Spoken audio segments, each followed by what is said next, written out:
Hey, so glad that you guys are with us. My name is Collin. If it is your first time here, we want to say thank you so much for spending time with us today.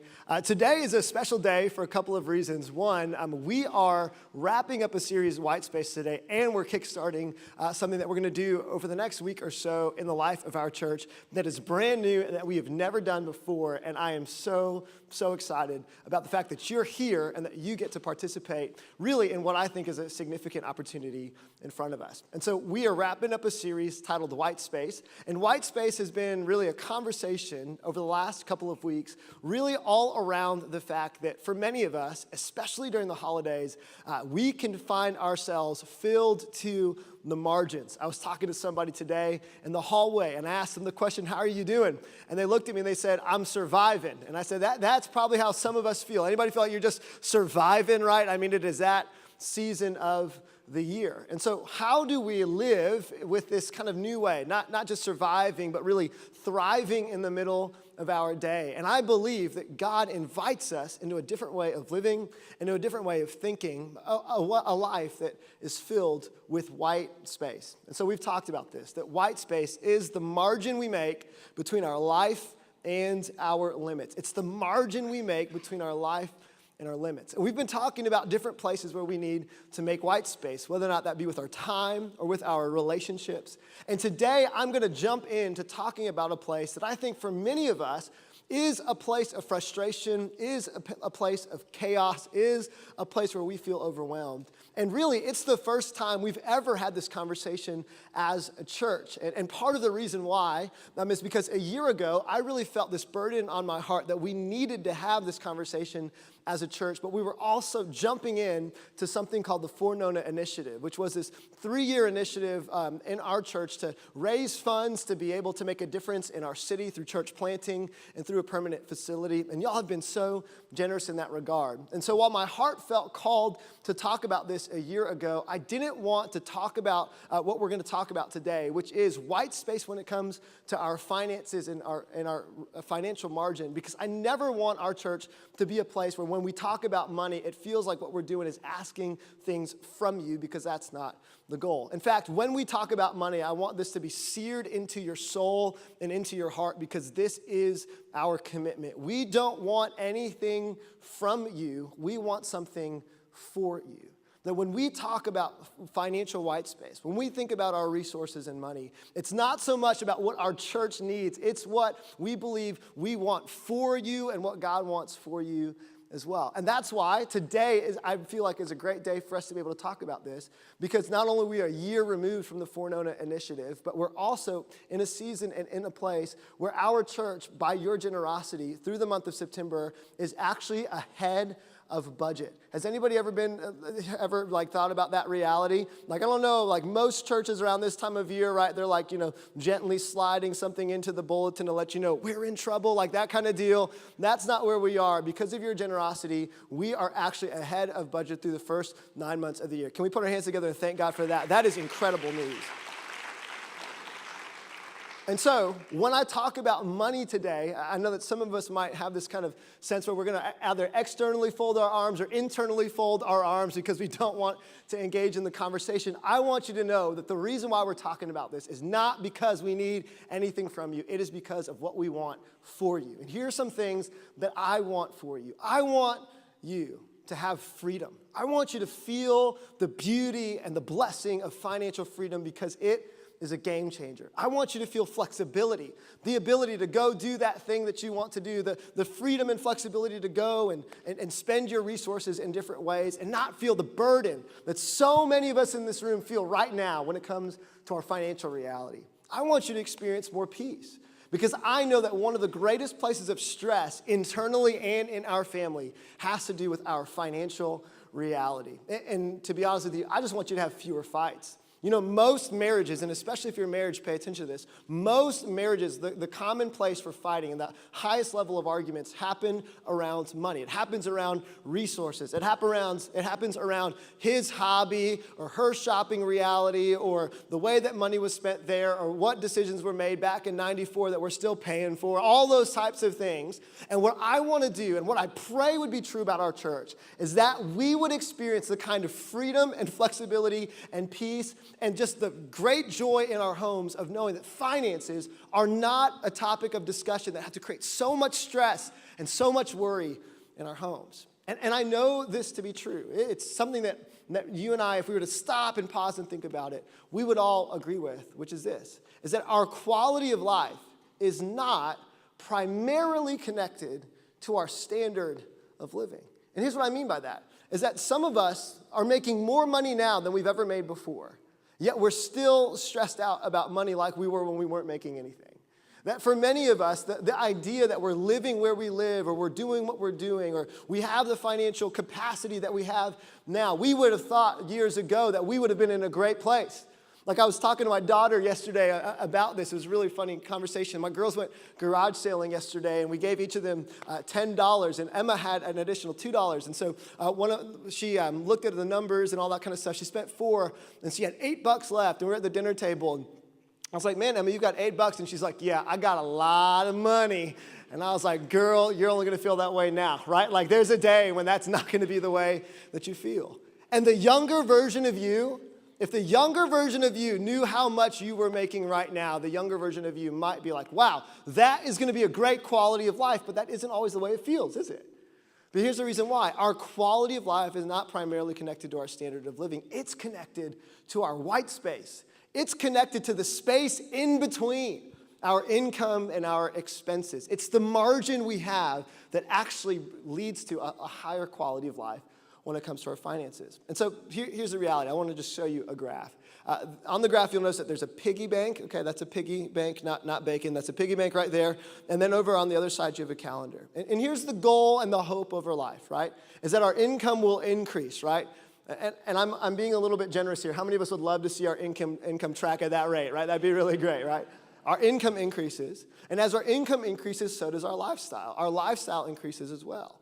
And the goal is that as our income increases and our lifestyle increases, our lifestyle would not increase at the pace of our income, but actually at a lower rate, because that lower rate creates margin for financial white space. Now, we make more money, it means that we're living a different life, right? There used to be a day when you were not making a lot of money, going out on a date, it was like, baby, just order from the appetizer menu, and the goal is now, maybe you could get an entree, maybe we could share one, right? Like that's kind of the progress that we make. But the goal, if you're a follower of Jesus, and here's the deal, if you're not a follower of Jesus, everything we talk about today, you don't have to do at all.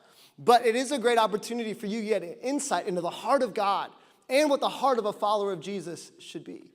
But if you're a follower of Jesus, this is the goal, that we would live with margin and white space and breathing room when it comes to our finances. But the truth is that most of us, we live this way, is that our income and our lifestyle tend to pace each other.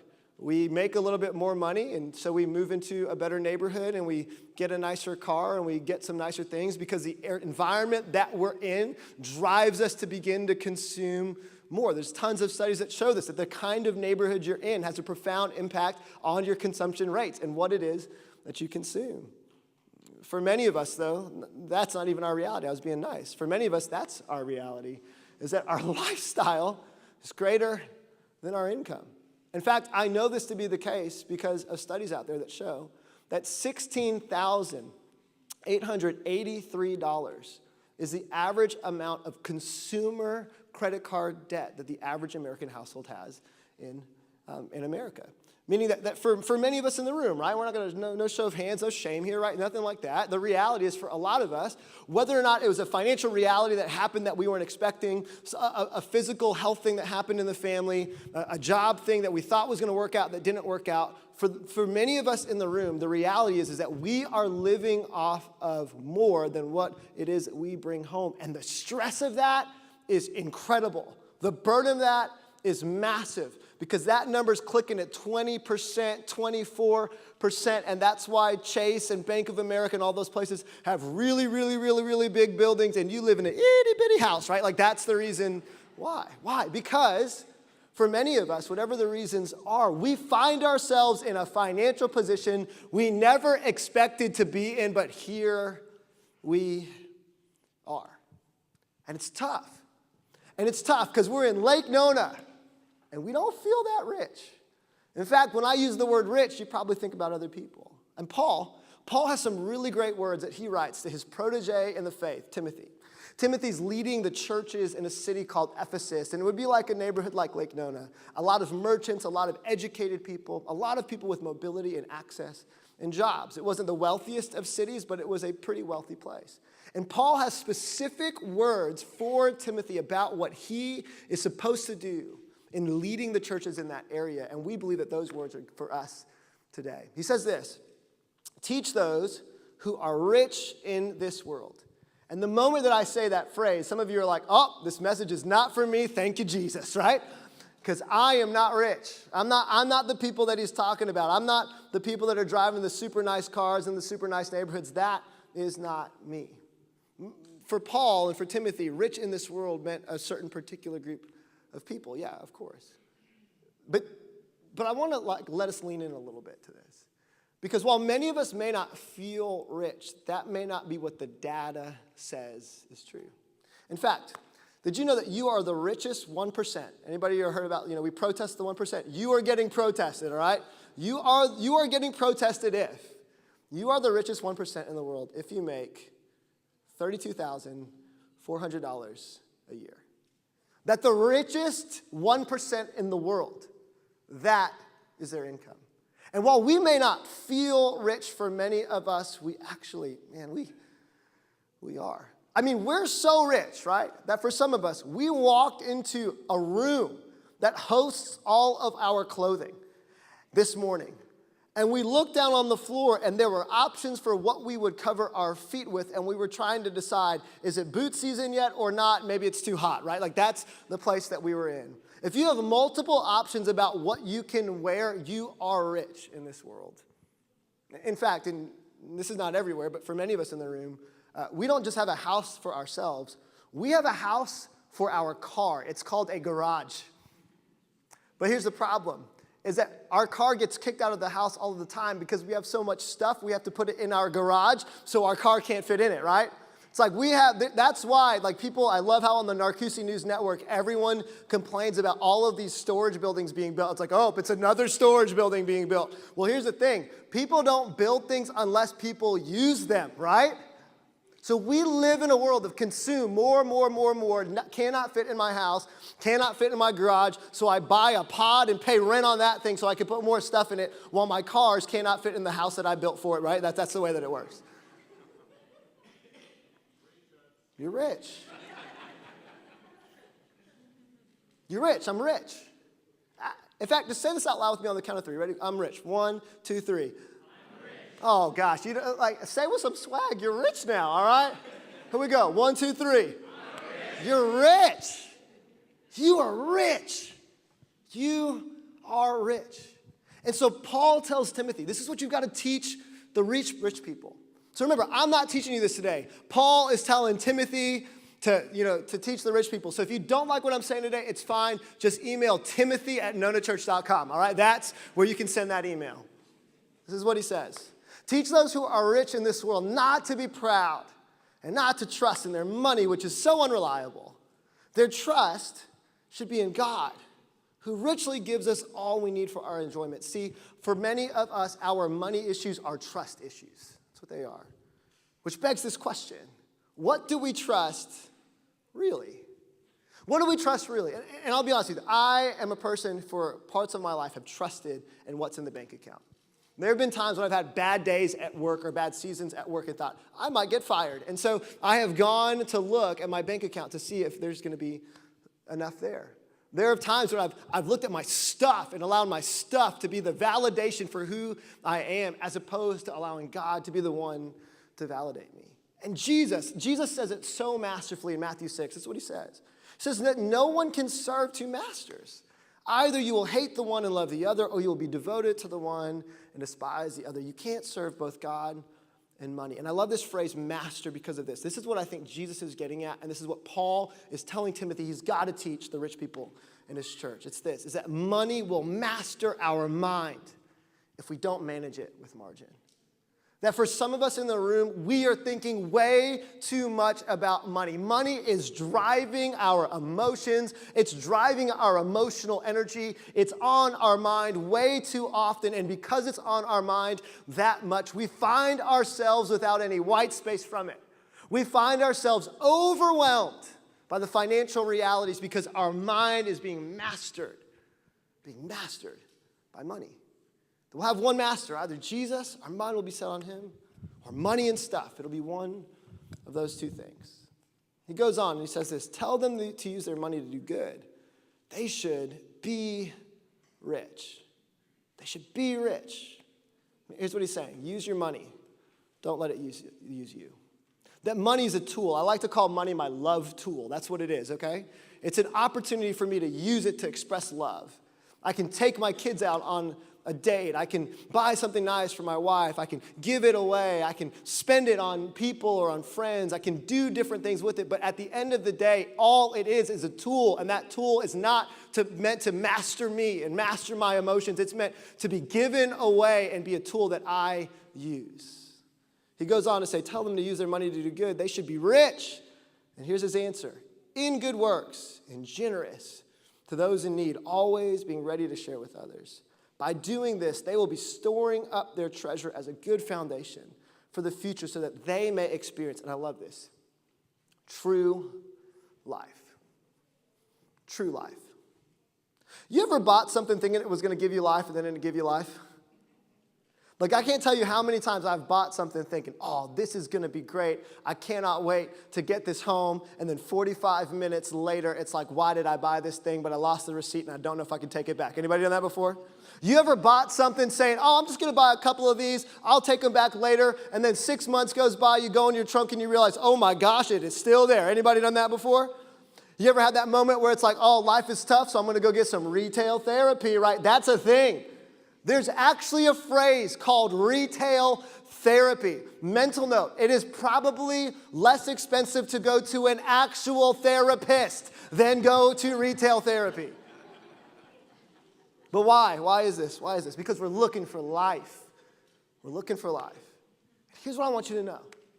True life is found in having the white space to be generous with others because you have the financial freedom to do it. The best feeling in the world is not spending money on yourself, but getting to leverage what God has given you to help other people who could not help themselves. That is a game changer. That is the best feeling in the world. That is something that can become so addictive. It is a blast because when you start helping other people and you get to see the return on that investment, it is a game changer. In fact, it is way better of a feeling than anything you could buy for yourself. So the Bible lays out a process for us. A process that maybe is different than what you grew up hearing or maybe different than what you internally might think is a process of what it means to be a person who lives with white space and with financial margin, and there is really good news in it. And it's a framework. It's a process that is a game changer. I want to give you this process. It's a process that Stacy and I started applying in our marriage in our early 20s, and over time has really helped us as we've grown and as we've developed. And as our income has increased and as our life stage has increased, as we've made more money and made more babies, this has been a really helpful way for us in being able to live with margin and with white space. Here's the first word I want you to write down. This is the pathway if you're a follower of Jesus.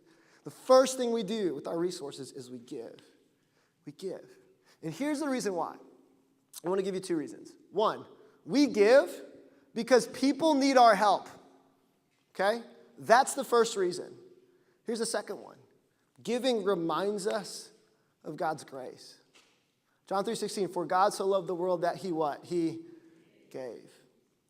My grandma says this. She says that you're never more like God than when you're giving. Let me say that again. You're never more like God than when you're Why? Because God is a generous, giving God. How much did he he give? Well, we read Philippians 2 earlier during communion. I want to remind us of what we read. He says this, therefore, if you have any encouragement from being united with Christ, if any comfort from his love, if any common sharing in the Spirit, if any tenderness and compassion, do nothing, no thing out of selfish ambition or vain conceit. Rather, in humility, value others above yourselves, not looking to your own interests, but each of you to the interests of others. In your relationship with one another, have the same mindset as Jesus. So the way I'm supposed to relate to you, and the way you're supposed to relate to me, and the way that we're supposed to relate to each other is with the same mentality and the same mindset that Jesus had.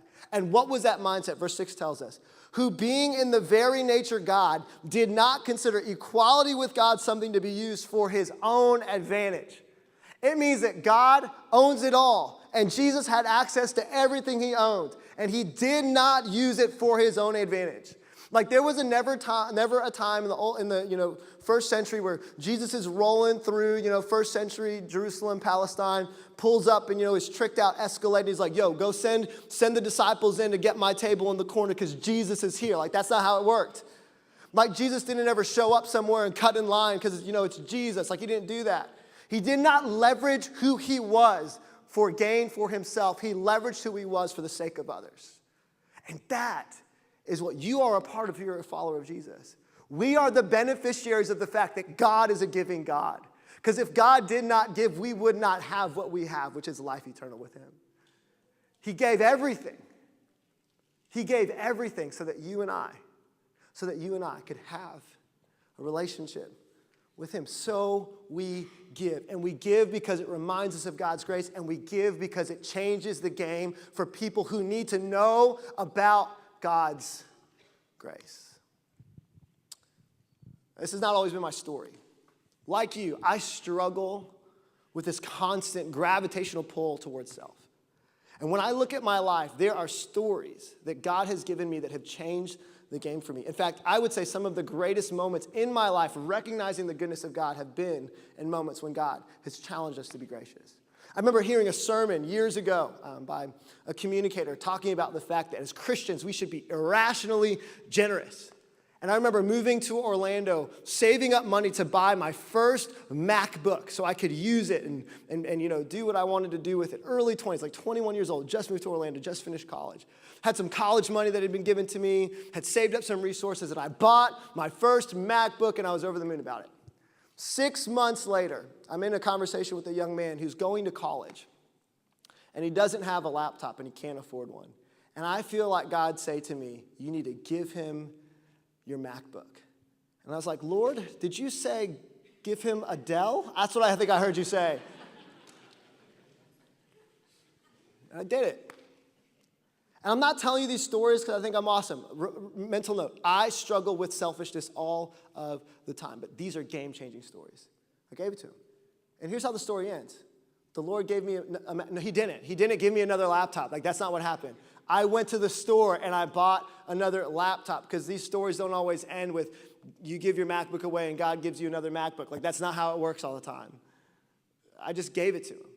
And that young man went to college, used that laptop, started a nonprofit. It was around generous people. He's one of the most generous people I know today. A couple years later, there's a young woman in our church. She's working, trying to find a job, and she's struggling because in Orlando, to get a job, you have to have healthy transportation to get to the job, right? But in order to pay for the transportation, you need to have the job. So it's this vicious cycle that many women in our community and many people in our community struggle with. And so I'm mid-20s, probably about 25 years old at this point. And because Stacy and I have been living off this process that I'm going to explain to you in just a moment, give and saving and living, give, save, live, you can write that down if you want. Because we're living in this reality at 25, Stacy and I pool the resources together that we have because we have the margin to do it. And we bought this young woman a car. And we drove the car to the house that she was staying at. We handed her the keys and said, you don't have to pay us back a dime for this. This car is yours. Go get a job. She went and got a job. A couple of months ago, we got a text message from her with a photo of that car. And she said, hey, I got a new car. I upgraded because I've got a full-time job. Thank you for that investment in me. The work that I'm doing now is because I had the vehicle to be able to get to that job. About 3 years ago, Stacey and I are sitting at Outback Steakhouse having a steak that we share because we live with margin and having a bloomin' onion because it is God's gift to us, okay? And we're sitting there eating. I got a phone call from a buddy of mine, And he says, hey, there are 4 kids who, they were in a really bad situation in their family. They got taken out of that situation. They're going to divide these kids up through the system, and they're going to be separated. They do not speak the language here. We live in a 1-bedroom apartment. Do you know of any home that would be able to take us, all 6 of us on, so that we could have a place to stay, so these kids who have gone through immense amounts of trauma can be able to have a place to stay? I remember this like it was yesterday because it was the first date that Stacy and I went on after we adopted Jackson. We were able to get away for just a little bit of time to get one meal. He was about 3 weeks old. And my wife heard the phone call, and she looked at me, and she said, Collin, that's our house. I was like, no, it's not. And she said, that's our house. I was like, no, honey, it's the adoption stuff you're dealing with. It's not. She's like, it's our house. She said, the Lord did not give us that house just for us. He gave it to us for someone else. And for 2 months, my wife, with a 3-week-old baby and 2 other children, moved into a 1-bedroom room above our in-laws while somebody else lived in our house for 2 months so that those 4 kids could be adopted into that family. And here's the thing. I get to see that family all of the time, and I get to see a forever family together because of the sacrifice and the generosity of my wife and eventually me because she convinced me to do it. That's what happened. Those are the stories that Christian faith is about. That's the stuff I want for you. I want for your kids to have story after story after story of seeing parents who are incredibly generous because that is what God has done for us. I want everyone in our church to feel the freedom financially to be able to step up and buy a car. Because when you buy a car for a single woman who has no access to a job and you know that your money is able to change the game for her, it is addictive. It is life-changing. And that's my hope for everyone in the room. That is true life. Here's what you need to know. Giving does not get easier the more money you make. I make more money today than I've ever made in my life, and it does not get easier because we make more. That habit gets started now. That habit gets started by saying, God, whatever you've given me, I trust that this is yours. Because here's what I've learned in life. It is far, far better to live off of 90% or less than 90% of what God has blessed than 100% of what he has not blessed. Because God is good. So we start by giving. The next one is we save. We save because saving gives us space. Saving gives us the freedom to be able to write checks and to bless other people. We save because we don't know whether or not there's going to be another 2009. We don't know when the economy is going to change. We don't know when the industry that you're in is not going to exist anymore because the robots are coming. We have no idea how all of that stuff works out. This is why Proverbs 6:6-8 says this. Take a lesson from the ants, you lazy bones. It's in the Bible. You can call your kids that. Learn from their ways and become, what's that word? Wise. We talked about wise people last week, didn't we? This is what wise people do. Though they have no prince or governor, meaning they don't have anybody to tell them what to do, or ruler to make them work, they labor hard all summer gathering food for the winter, meaning they prepare for the time when there is none so that they have some when there is none. And some of us are living so tight, paycheck to paycheck, making more than we ever thought we would because we've increased our standard of living and actually decreased our quality of life as a result. When we have a plan to save, so Stacey and I have a plan about how much we give, we plan ahead how much that's going to be. We plan ahead how much we're going to save, and then we do the last thing. We live off the rest. And here's the reason why it's important. Give, save, live. Living gives us liberty. One of the most frustrating things in the world to me is being around Christian people who don't know how to enjoy good things because they don't feel the freedom to enjoy good things. And most of the time, the reason why they don't have the freedom to enjoy good things is because they have not given and they have not saved, and so they feel bad when they're enjoying good things. So you guys like my boots? Like these boots right here? I bought them yesterday. You know why?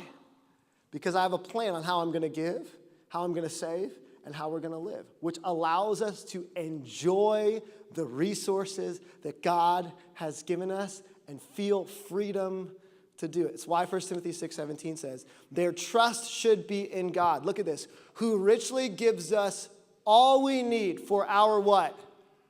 Enjoyment. It's for you to enjoy.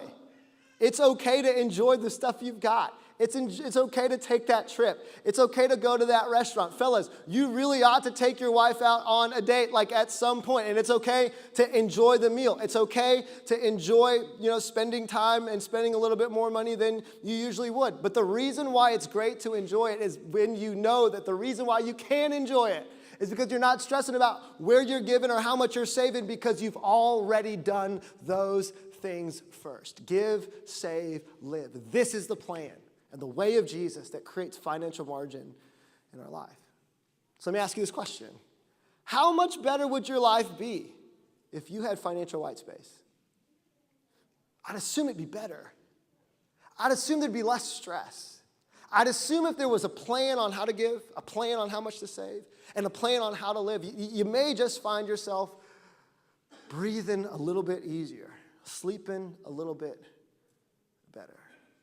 And so today we're going to kick something off in the life of our church that I want us to do every year because I want to remind us to the best of our ability every year just how much we've been entrusted with.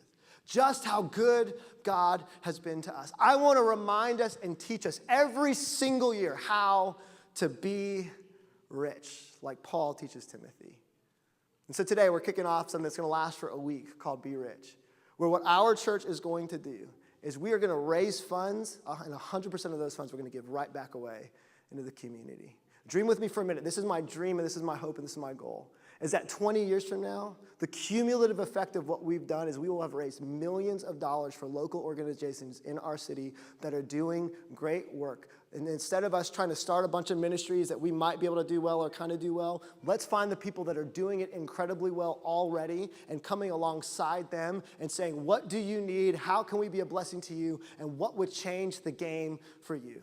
So let's look at the people that are doing foster care incredibly well and say, how can we come alongside you and change the game for you? I see this vision and this hope that we'll walk into an organization one day, a nonprofit that's doing great work in our city and say, hey, what do you need? Man, if I had somebody who we could staff full-time to work with this group of people, we could see addiction drop by this percentage. And the people in this church, because of our generosity and our financial freedom, would be able to collectively write checks to organizations across this city, changing the game for them so that they can change the game for others. That is the hope of what we're going to do through Be Rich every single November. And so this year we're going to start. And we're not going to despise small beginnings. We're going to start small, and we're going to see what God will do through our generosity. And this is an invitation, not an expectation. It is an invitation for you to experience God's grace in your life as you give. Here's what we want to do this year. We want to be rich by doing a few things. Well, we want to adopt Lake Nona High School Crew. Right now, there's no local church that is funding and resourcing the on-campus ministry to students at Lake Nona High School called Crew that many of our students are a part of, and we want to adopt it. There are kids right now who are not going to be able to go to camp where they're going to hear the gospel message because their parents are not followers of Jesus and do not see that camp as an investment, and we want to provide scholarships so kids who could not afford to go to camp can go to camp and hear the good news of Jesus, and we want the people in this room who may never meet them to know that they are making an impact in the lives of students. There are kids praying right now for someone to enter into their story, and we are going to be the people to do that. Here's the second thing we're going to do. We're going to renovate a teen center at the South Orlando YMCA. The South Orlando YMCA is right next to Oak Ridge High School, and it's one of the most under-resourced, impoverished communities in our city. I was talking to the director of that YMCA over a lunch meeting, and I said, what is something that would change the game for you? And this is, didn't kind of make any promises, but I said, what would change the game for you? What's the thing that you're praying would happen that you constantly try to do but cannot do? And she said, well, here's the thing. These kids that come with us, about 70 to 80 high school students a day are being mentored, and middle school students are being mentored at this facility at the YMCA. She said, we tell these kids they can be anything that they want to be. That if they work hard, if they do their studies, if they focus in, that even though it may not feel like the people in their community care about them, there are people that care about them and that their lives can be changed if they focus in and if they work hard. And she said, but here's the problem. The only room that we have for them is a dilapidated teen center. And while we're saying these words that they matter, they have dignity, everything in the room communicates to them the direct opposite. Well, I want our church to renovate that teen center so that in the spring, when those kids walk in after Christmas break, the message you matter is going to be matched with a room that says you matter too. Here's the last one. We want to feed 1,000 neighbors in our city in need. Working with Second Harvest Food Bank, we're going to provide resources to make sure that 1,000 families in our community over the holidays are going to get food and they're going to have a good meal. And the goal here is this: 100% participation and 100% of it given away. That none of the money that's given to Be Rich is going to be an administrative fee or an overhead cost for us. 100% of it that is given is going to be given directly back out to these organizations so that we can help come alongside them and help accomplish the dreams that they have for their organizations and the dreams that their organizations serve for the people that are a part of them. And so here's the goal. We've calculated it. If every adult in this room gives $40, we'll be able to fund all of those things. There's the deal. For some of you, $40 is like, oh, I'll add a zero to that. That's fine. For the others of you, that's like, I cannot do $40. $40 is too high. And so here's the invitation to everyone, is to give as much as you possibly can. But if all of us gave 40, we would be able to fund all of those initiatives. And here's what I know, because I know you, and we're friends, and we have conversations, and I know the financial realities of some of the people in the room. For some of us, $40 seems like an impossibility. It seems like something we cannot reach. And $40 times 2, there's 2 adults. Like, I decided to get married to this person. I got another one. $80 seems like an impossibility. Look here. Is it an impossibility? Is it an impossibility? And gosh, this like, hear this with love. Is it an impossibility because you have a financial plan on where you will give, how much you will save, and what you will live on? And because of that, it is an impossibility. If that is the case, God bless you. Like, I pray that you'll feel some push to be a part of the participation in it. But if you don't, that is okay, because you've got a plan on how you're going to give, how you're going to save, and how you're going to live. And because that's the case, I'm excited for you because you are living out the place of financial freedom. And mental note, I don't give to everything I'm asked to give to too. You know, when I go and they ask me for like money at Old Navy, you're like, would you like to round up? You guys want to hear how much of a Scrooge I am? I never round up. You know why? Because I have a plan on what I'm going to give to, how much I'm saving, and where I'm going to live. And if you can honestly before God say, I've got a plan, I don't feel like I need to participate in this, that is okay. I would encourage you to do it because I think it's a game changer. But for most of us in the room, my assumption is that's not the case. For most of us in the room, $40 is either something we can do, and but what if you could do more? But you don't know if you can do more because you don't have a plan. And for some of us, $40 seems like an impossibility because the checks and the business and all that stuff, it's just so too tight. And I wonder, could it be because we don't have a plan? And if $40 right now seems tough for you, if $80 seems tough for you, if you would love to write a check for $250, but you just feel like you can't, and it's because of lack of financial margin in your life, let me humbly suggest to you that you write down this date, January 20th, 2019. Because we're not just going to talk a big game about this on Sunday morning. We're going to put this into practice. We're going to offer Financial Peace University at our church, which is a Christ-centered process and way of being able to manage your resources so you can get out of debt, experience financial freedom, and live the life, the true life that God has invited you to live. So look at me. This is not about what we want from you.